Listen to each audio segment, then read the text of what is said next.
everyone. I am Alice Lovegood. I'm a sex educator, conscious kink practitioner and spicy creator. And this is... I'm Bilbo Shaggins, also known as Sol Davis. I'm a porn performer, professional dom and a kink psychologist. I love how you introduce yourself with your... Stage name. Also known as my real name. Not to be confused with. We are, if you're here, you're probably following our platform, the Better Sex Academy, which is where you learn all of the fun stuff about sex that we aren't taught in school, that isn't just scream no in someone's face. So we thought today we'd do a super fun toy box reveal because... And this really is a reveal and an expose, because this is in fact my personal box of toys, or one of my personal boxes of toys. I do have a couple of duffel bags as well, but this is my kind of... Just a few. This is my essentials, all the stuff that I take with me to a lot of my shoots, that I do a lot of my live shows with. Some of this stuff is stuff that I've had since I was fucking 14 years old, okay? So I've had this stuff for a long time, and it's kind of accumulated and grown over the years. Some of it's worth nothing, some of it's worth an awful lot of money, and we thought we'd just kind of go through and explain how stuff works, how stuff can be used safely, what stuff we perhaps are and are not into, and maybe give you guys some questions that you can ask and see if we can enlighten you on how to kind of safely use a few of these toys if you haven't seen them before. I thought it'd be quite a fun thing to do. People always have a little bit of curiosity about kink play, and then we thought that maybe we'd do one at my house and kind of go through my box or room of stuff too, and you can see what you fancy. I did want to preface this in saying that you do not need any of this stuff to play with kink or BDSM. It's something that's really fun to kind of collect, and each thing can be an expression of your kind of role in your dominance or submission. It's fun, but you don't need it, and you don't need to spend money on equipment either. And on that note, we are in fact going to be doing a little mini series where we will have a very small shoestring budget, and we'll go to specific locations, be it pets at home or hardware stores, and we can show you how you can kit out your own sex toys on a budget from places that contextually aren't actually for sex toys. Yeah, that'll be really fun. I'm excited for that. The only other preface I wanted to say is a legal point in that this doesn't qualify you in BDSM or kink play. Whenever you do play with kink or BDSM, it is on you to do those risk assessments and to be aware of and consenting to each and every individual risk that you take. We can't do that for you. And this is not a prescription of, here's a knife, go and play with it. On that note, a bit of a trigger warning, there will be stuff in here which some people might view as being mildly triggering. There are knife play articles in here, and other things that are obviously of the more extreme and hardcore side of things. So if you are prone to finding that kind of stuff distressing, here's a bit of a trigger warning just to start off with. Obviously, viewer discretion is advised. Yeah, very important. So yeah, just to... this is simply an exploration of Sol's fun box of tricks, so we can kind of have a bit of fun and explore some different kinks and get excited. And on that note, I think we're going to start off with the most expensive items in here, just because they're on the table in front of us and they're a really fun conversation starter. I want to preface this by saying these are ethically sourced. I am a lifelong vegetarian. I wouldn't be buying crazy stuff like this if it wasn't. But the first couple of articles we have are real alligator. And there are a couple of things that I saw in the kink market, and the childhood dragon slayer in me would not allow me to walk past. What is it, that game where you go through... What is that which game? one? You have to be more elaborative than that. He took an arrow to the knee. Oh, Skyrim. Yeah.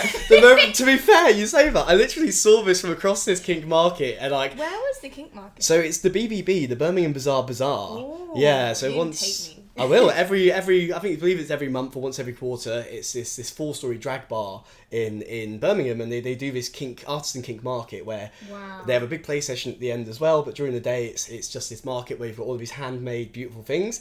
And please. we'll go along. Yeah, I'd love that. It was my first ever time there, and my partner at the time was performing, so I just had a little bit of an explore. And tucked away on the bottom story, literally behind the front door, was this little stand, and you'd have missed it. I walked past it probably about 30 times throughout the day, and I didn't see it at all.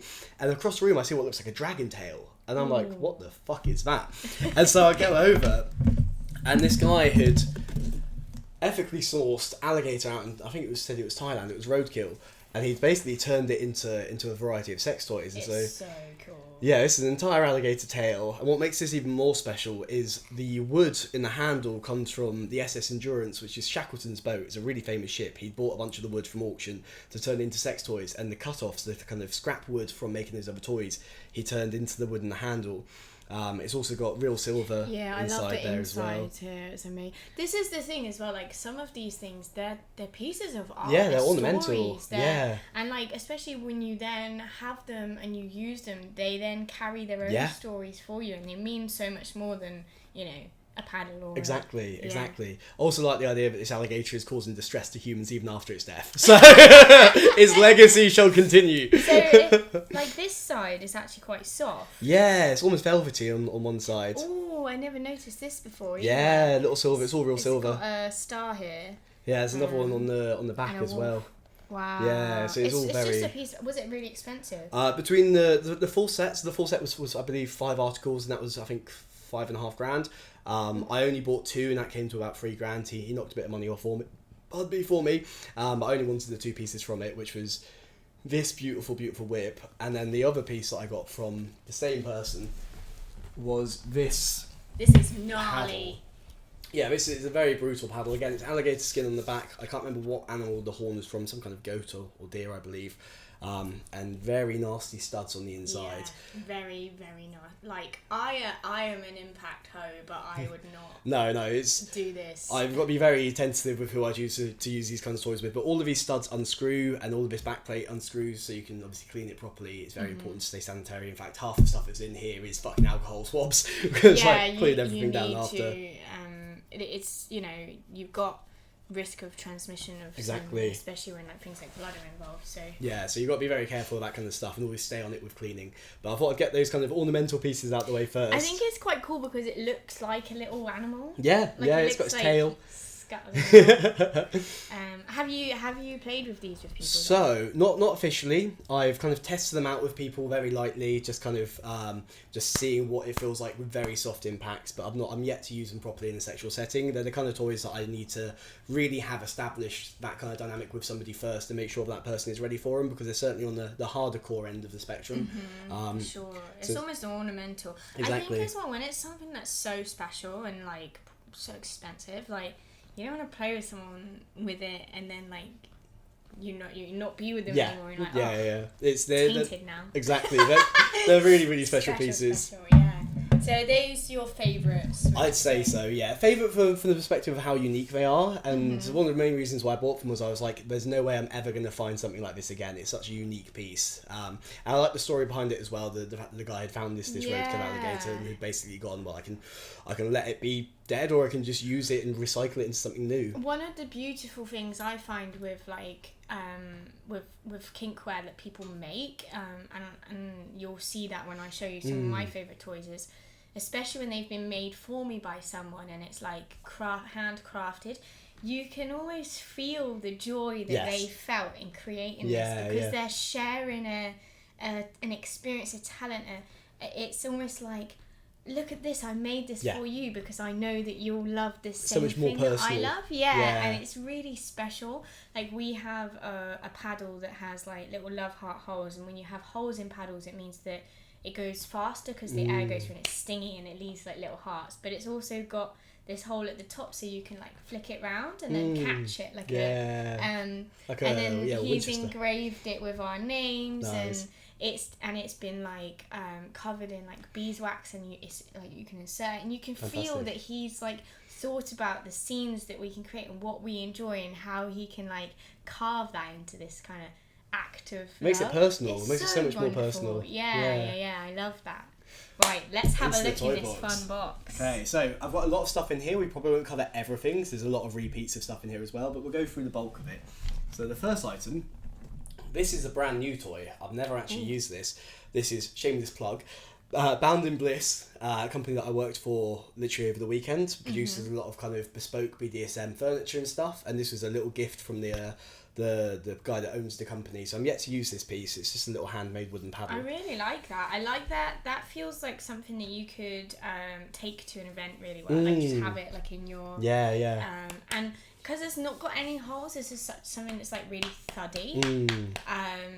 People probably see like big wooden things and think, oh, that will hurt, but actually it's less painful. Things with holes are the nasty ones. What you find is the bigger the surface area, the louder the impact will sound, but often the less painful it's actually going to be, because obviously it's spread out over a surface area that's a lot larger. It's why things like crops, for example, sting are like a lot more painful. I really like the rope that's wrapped around. It gives like nice grip. It feels a little bit like oar-like. You're gonna go on paddling down. he makes like wooden swords and stuff as well that you can use. They're really, really impressive. That's really cool. Yeah, so that's a new addition. So the next thing we're going to look at is going to be we'll go for one of the more hardcore toys to start with.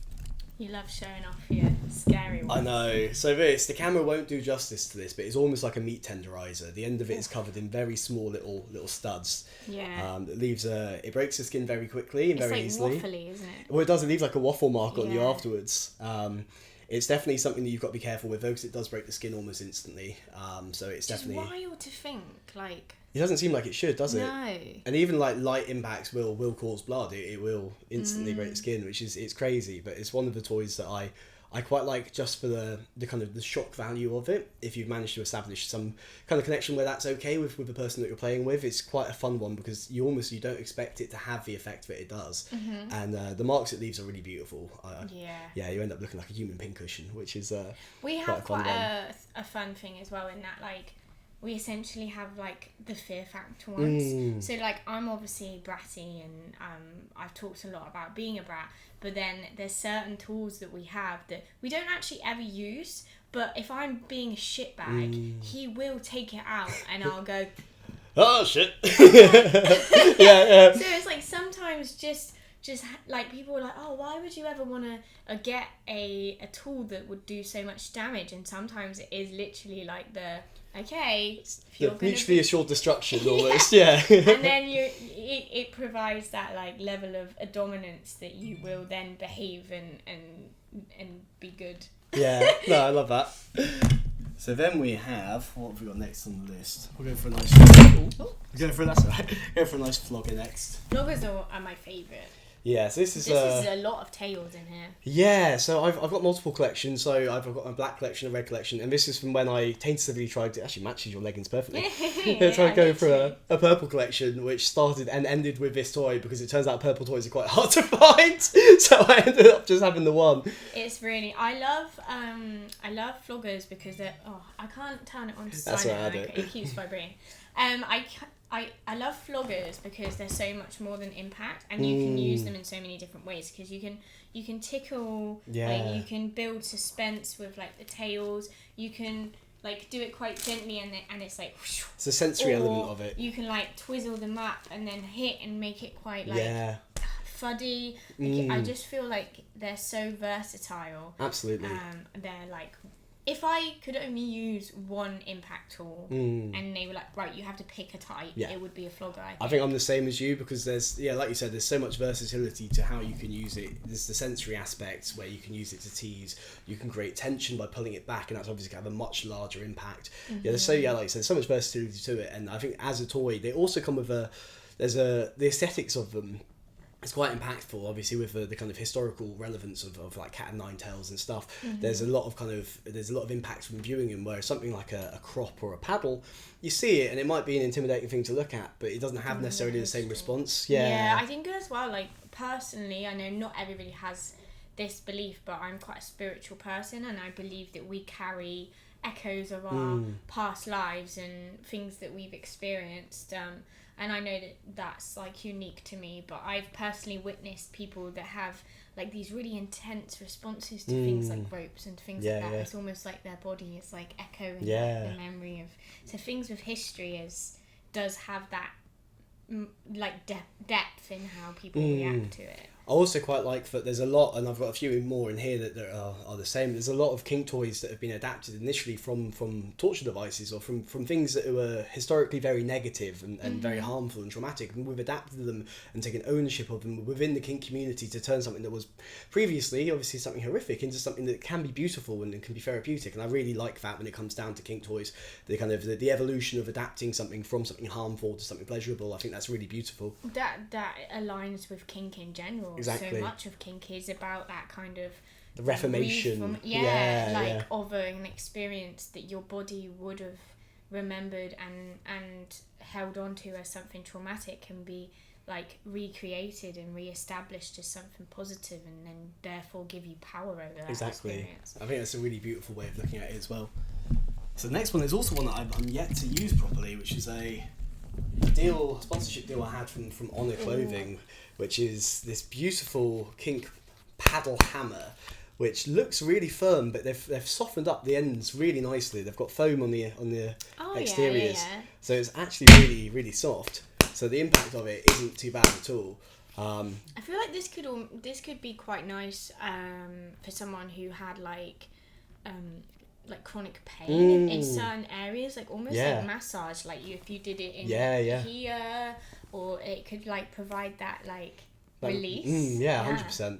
So it's a really nice one. Again, it's one that I'm yet to use properly. It's a very new addition to the box, but it's one that I'm really looking forward to giving a proper go at some point. Yeah, I love how some of them as well, you can use the tool and the way that it's formed and the art that it is could add to your role in your dom. You could be like, right, today I am a precisely, and that can help you as a dom like embody that character. This character according Absolutely. to the tool that you're using. So what have we got next? Okay, so next we're going to go for one of my oldest toys and one of my favourites. So this is a flogger by Icicle. It's actually my third one of the same flogger. The initial one I had fell apart during a live show that I did, and they replaced it very quickly. And the second one I believe was lost, and so it's the third one I've had, but I've still had this one for about 6 years, I believe. It's lasted very well, and it's multi-purpose, as you can see. Is this one insertable? Yes, yeah. So obviously with it being by Icicle, they do a lot of really amazing glass toys. Because you can put it in the freezer. Put it in the freezer. You can even warm it up as well. Put it in warm water. Yeah. So yeah, it's multi-purpose. And funny enough, I taught myself how to make somebody squirt using this very toy. These are perfect because you've got the bulb on the end. Precisely. Especially if this was slightly curved, you could. Yeah. Well, I found if you just angle it up slightly. Yeah. Because no chance. No. Be that meme. You need to put it on now. Yeah. Insert meme. Yeah. But no, it's nice. And it's a fairly light because these are suede leather. They're fairly soft. Soft, yeah. Yeah. So the actual impact on really them. Nice. Yeah, it isn't too bad at all. The impacts are pretty nice with it. And it looks nice. The aesthetics of it is also good. So it's another thing that, like I was saying before, with the kind of the imagery that comes with things like floggers. When I bring this out, quite often the response from the audience, if I'm doing a live show, is one of awe. They're quite often shocked by it because it's like this intense flogger, but it's actually really soft and gentle, at least in comparison to some of the other things that are in the box. Yeah. It's really nice. And I think having this on the end is almost like you're signalling subconsciously like pleasure with it's that dichotomy between the two. Yeah. Beautiful. So we'll do a quick fire round on the crops. There's a couple of crops in here that I won't show just because they're a bit damaged, that I need to replace, but I've got a couple of crop is one of my favourites when I'm in my dom role, and I think it's because it's like that mistress type, and you can like lift the chin at the end, and like I feel it's quite a feminine impact tool. I agree. So I do like a crop. But they're also great for sensory stuff as well. Because of the tassel on the end, being able to trail with that is another great tool, especially if they've got some kind of sensory deprivation. If it's something like a blindfold or restraint, being able to use that to trace specific areas is always good. And there's such a variety of kind of forms of impact. You can do little tiny taps, great for teasing. But like I said before, with the surface area being so small, if you do a heavy impact with a crop, it really fucking hurts. Yeah. I quite like doing like teacher role where I'll be like, lines or like make them say or and I find this one on the feet, especially if you do like heart, you can ground quite well on the feet, like do like heartbeat, and then it can be like a real fucker, intense. But yeah, those are, funny enough, the blue one's actually an antique one. It's just been on my feet. It's worth even more now. So next we have a couple of paddles. So we'll start off with the older of the two, which is just a silicone paddle. It's got a metal insert on the inside, so it has a little bit of weight to it. It's got a nice slap and a good sound to it. Oh, yeah, I like that it's got that. Yeah, yeah. I like the bendy ones, you know? But I wouldn't be scared of this. No, I mean, it can leave a nasty bruise, but it's I like fairly... it as well when it's got... So, if you see, like, this side is smooth and this side is, like, textured. I played, like, a really nasty, fun game where I was blindfolded and I had to guess what side was being used. And I kept getting, like, nearly... I had to do it, like, 5 times before I would be free, and I kept getting it wrong. And in the end, I was like... I'm gonna kill you, Coco! And I couldn't do it, but it's fun. You can play games like that. Well, I think you've guessed pretty quickly with this one. Yeah. So this was one that I had. Pretty and soft. Yeah, so I had this made personally for an ex-partner of mine. So this is another shameless plug. Leather Delights is a fantastic leather company. They do a lot of kind of custom leather works. And I had this built for an ex-partner of mine who was very new to being on the receiving end of impact play. So I wanted something that would be easy to ease her into it. And so on one side we have genuine rabbit fur, which is a lot soft. very soft. I quite often do. I'm a right savvy, so I'll sit here twiddling my tash and stroking my pet paddle like a fucking lunatic. What's she called? Tilda. But yeah, so we've got this soft side on one side, which is really nice just to touch and stroke with, and then on the other side it's kind of a studded rubber, which although I feel like that would break skin. I'm not sure, to be fair. I'm yet to use that side properly. But it's quite studded, but it has... Yeah, it's got a good sting to it, so it's kind of the best of both. And with it being multi-purpose, you can switch back and forth seamlessly, which means you can kind of warm somebody up to the softer side and build them up to a point where they feel like they're in this false sense of security, and then you can just flip it straight over. And then give them that kind of that hard kick that comes out of nowhere, which is a really good fun way of kind of building somebody up slowly, easing in the soft and then bringing the abruptness of the sharper side. Warming someone up as well is like one of the most important things. Oh, 100%. But you can also play with that if you don't want it. If you are like trying to do it in an intimidating way, like if you're cold, like it's gonna hurt so much more. We will actually do like an impact play course, so absolutely, if you're interested in these and how to use them and you want to explore impact play, make sure you check that out. Yeah, we'll go through all of these things individually for you guys in that video. And you can watch my butt get spanked. Yeah, you can.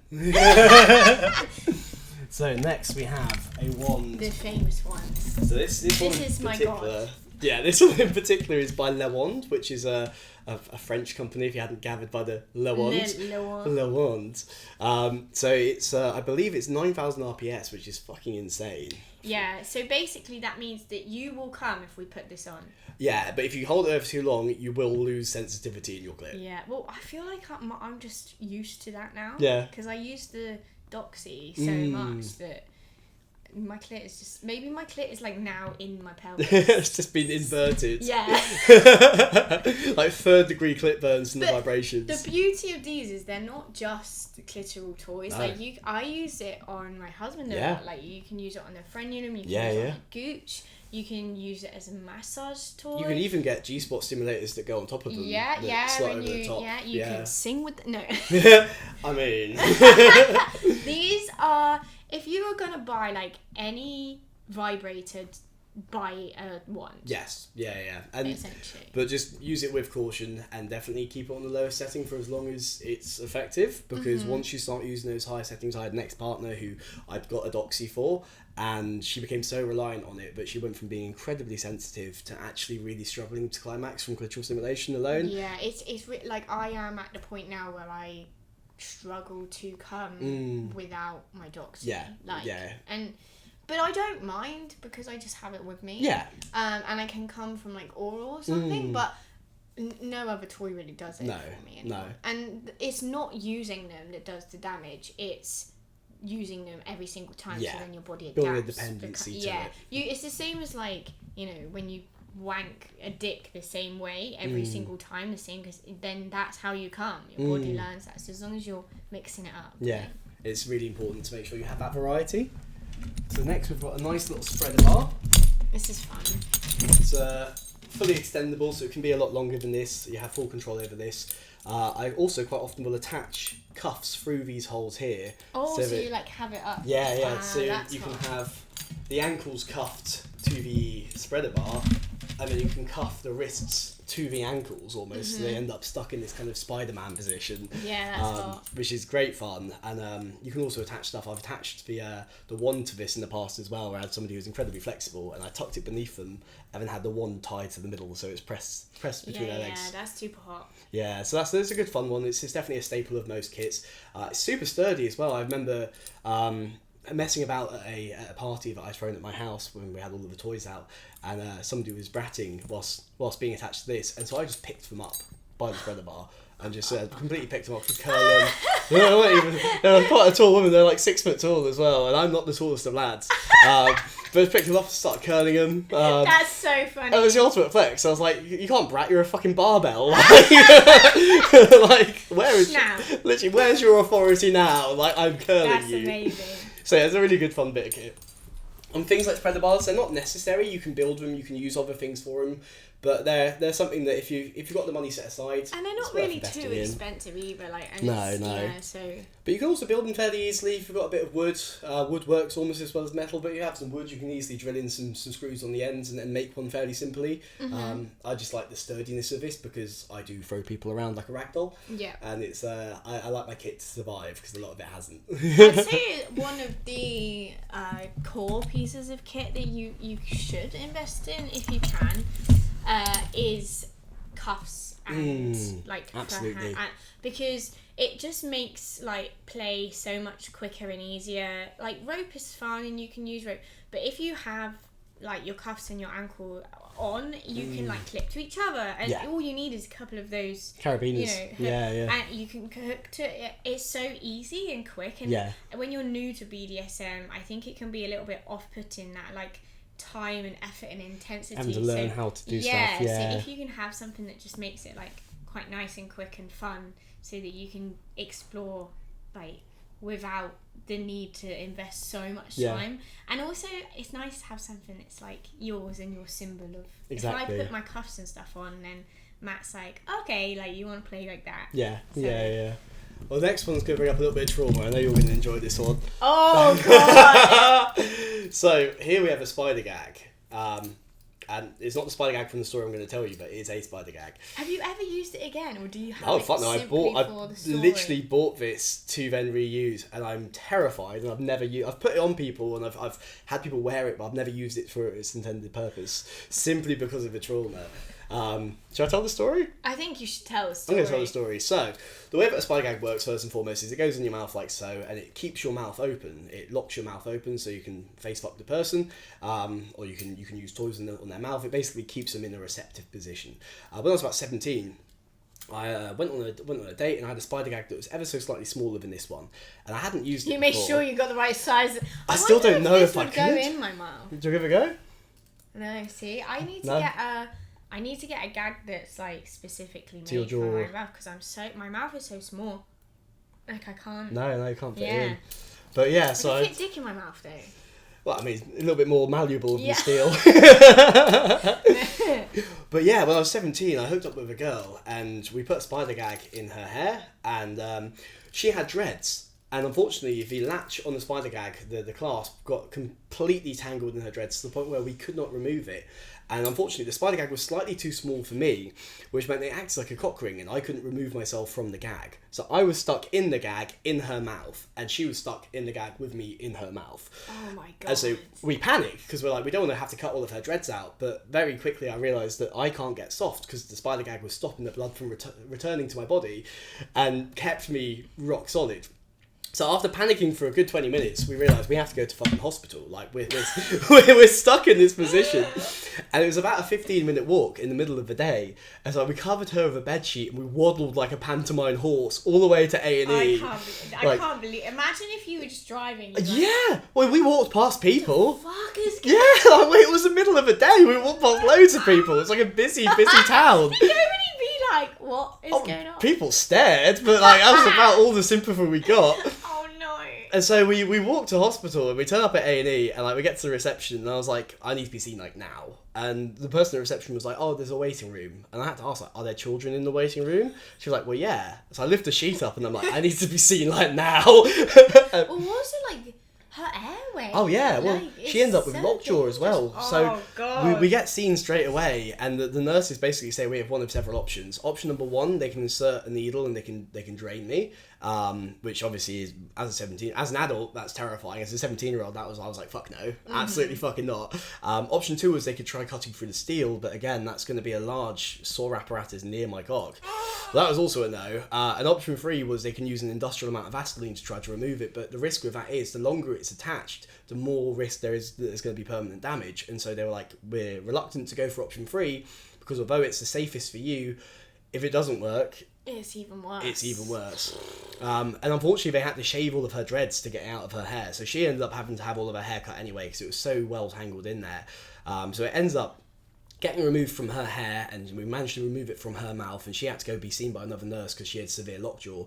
And then it came down to removing it from me. And all I can say is it took 4 nurses and an industrial amount of Vaseline to get it off. That is a story. Did you ever see her again? No. Oh no. I was the boy that made her shave her hair and gave her lockjaw. And no. I'll put it this way, my penis has never looked like the aubergine emoji so much in my life. It was fucking purple.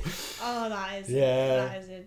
So I bought another one to remind myself to never make the same mistake twice. And so, although it's been in plenty of mouths, I have to say I've never even tried to insert myself in this. No, I don't. I think that's one where you're never doing it again. No, God no.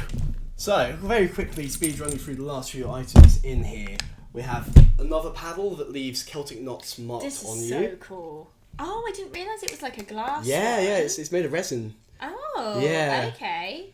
Yeah, the handle is missing because I snapped it off on my former housemate's ex-girlfriend at a house party. We had a toy fight. Oh, shit. Literally, we had in the garden of this big party, we had like a big toy fight, and unfortunately I caught her at an awkward angle and snapped the handle off of the toy. It's still really cool, isn't it? Still works, still functions, it still leaves beautiful Celtic knots on whoever the hapless victim or lucky person is that's on the receiving end. We have a few kind of universal things. We have a bunch of collars. Love a collar. We've got various collars. All of these again are by Leather Delights. They've all been engraved. Unfortunately, they're engraved with the initials of my stage name. So instead of it being SD or Solomon Davis engraved on it, it's BS for Bilbo Shaggins. So all of my toys say bullshit on them, so, which might add to the degradation. Yeah, you know. Let me collar you in this bullshit collar. Amazing. But I've got a variety of collars and cuffs in here, which we'll speed run through. We have another paddle. We have various cuffs for hog tying. Oh, this is nice. Yeah, again, all engraved with BS on the inside. I love the inside. Yeah, it's soft suede on the inside, which makes it a little bit nicer. That can be like a bit like irritating. Yeah. It's like hard leather. Oh god, yeah, especially if you're in it for some time or you're struggling against it. And you need it tight as well. Yeah. Because like you can slide out. Especially if hands as small as yours. Yeah, they slide out very easily. I have a problem where it's like my hand can be as small as my wrist, so I need it like proper. Yeah, you need something that's going to stay on there. So yeah, really nicely made stuff, and I think it's a staple of any kind of kink box is having some kind of cuffs and colours. So in here I've got cuffs and colours. Cuffs and colours. Cuffs and colours. I am dyslexic. So I have a hog tie. I have 4 individual sets of handcuffs, and I have 2 extra sets of ankle cuffs in here. We won't go through all of them because obviously they all look the same. Yeah, they're lovely though. Yeah, I then have the classic. I have some rope. You can do so much with rope. Yeah, rope is such a universal toy, and I think it's a real beautiful kind of artistry that comes with knowing actual shibari, which I know a little bit of. I know like enough. You don't need to know a lot. No. To be able to do a lot with it, and it can be so wonderful in that it can be tantric, it can make you feel like womb-like and held. It can also be brutal. It can be a hold. It can like apply to someone who has difficulty with mobility and holding them in a certain way, or it can be restrictive, and or it could be a beautiful harness that you wear out as a symbol. It can be so much. I always recommend people having rope. And also it can be super simple to learn. Like the most basic, if you don't mind if I show a very basic for both wrists, if that's okay. Yes. Is it single column or double column? We're going to do a very quick single. So we're literally just going to go through, and just to show how quick and easy you can do, very basic, I'm literally just going to feed it through itself. We're going to split at the back, we're going to meet in the middle. We're going to cross over there. If you are going to play with rope at all, make sure that you have some of the scissors, that you get in the health packs where they have the kind of numbed edge to them. That's essential. Things can get tangled very, very quickly, and rope can kill you if it's around your throat. So, without meaning to scare you, if you are going to play with rope, have those safety shears. And just like that, it's taken a second, very loose. I haven't actually tied it off, but you can see instantly you can make a set of cuffs in no time at all. And I can't get out of that. No, and that's literally taken a second. It's not even tied. But just to kind of highlight how quick and easy you can use rope and how effective it can be, even without any real training, you can learn how to do that in a matter of seconds. It's quite a therapeutic thing to practice and play with as well. It's really nice. Absolutely. But I think that's always an essential of any kind of toy box. And the final couple of things we're going to look at, we've got a variety of butt plugs and cock rings and all sorts of stuff in here, bondage tape, but we also have, we'll start off with the pinwheel, if I can find where she's hiding. There she is. So, oh, this is a nice one. Yeah, so with pinwheels, it's all about the sensory aspect of stuff. So it's nice and light, and all you're going to be doing is trailing areas. You don't want to apply too much pressure to it, but you can really use it, especially when it's used in something like a sensory deprivation kind of play. So things like blindfolds or cuffs, even restraints. It can be used really effectively just to kind of... Yeah, you can really get out of your head and in your body or stuff like this. You can get different ones, so some of them have like 3 like this. They can be quite sharp. Other ones can have just one. Can be quite numb. There's lots of different like types of them. Somewhere I even have an electro stim one, Ooh. which is which can also obviously add an extra whole new element to the dynamic.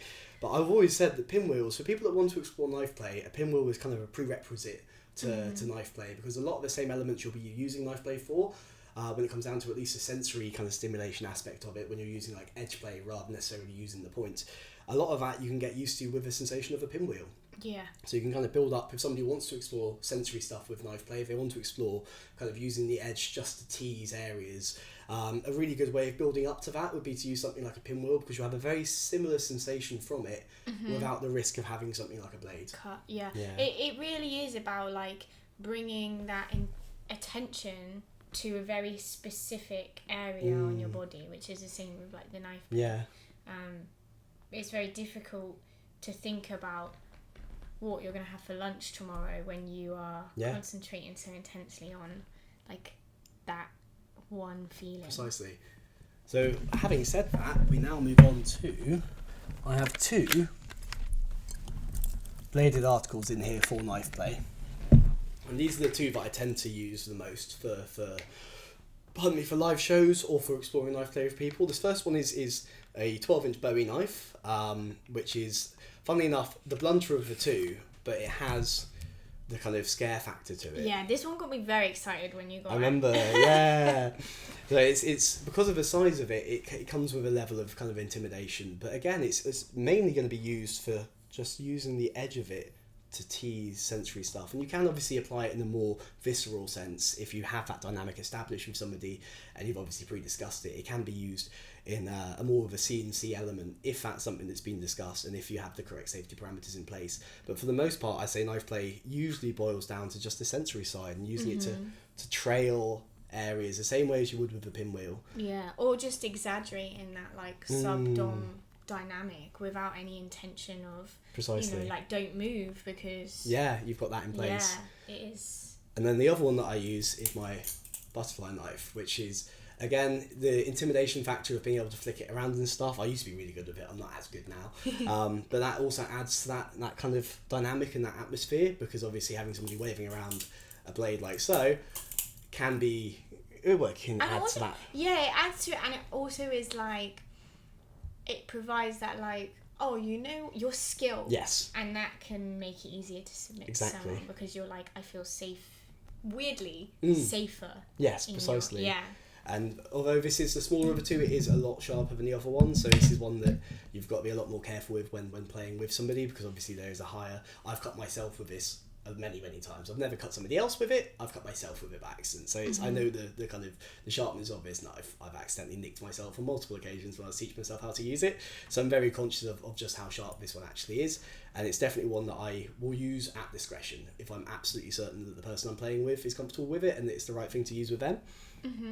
I love the colours. It's like petrol like oil slicked. Yeah, it's really, really cool. Knife play is something that I really want to explore more of. I won't close anymore. I've that's taped up the bite. Yeah. So on that note, we're gonna have to cut the video ever so slightly short, just because the SD cards are running out of battery and we have to get on with our day. But we'll do a far more in-depth video where we actually discuss how all of this stuff is used, and perhaps even use it in front of you guys, so you can kind of see how to use this stuff safely and how to apply this information to your kind of day-to-day kink practices. But we really hope you guys have enjoyed this little exploration. It's been fun. I think as well, so we'll do one as well of like my room, and you can see kind of the real differences in what people carry and what people... And also the similarities in like what that base core kind of... like, what would you say, kit would be. And then we'll do some courses on impact and sensory and creating a kink kit from £10 and pets at home. So there is also more stuff in the box. If you guys would like to see a full breakdown of everything that's in this box, please let us know, and we can sit down at some point and go through every single bit in more detail, and really kind of get a proper understanding of the kind of stuff that's been collected over the years. Yeah, for sure. And if you have any specific questions, let us know. We'll do an AMA on kink gear, so you can come and attend and ask your one-on-one questions to us too. So thank you. This has been really fun. Yeah, it's been fantastic. Thank you guys for checking in, and we'll see you in the next one. Much love. Bye.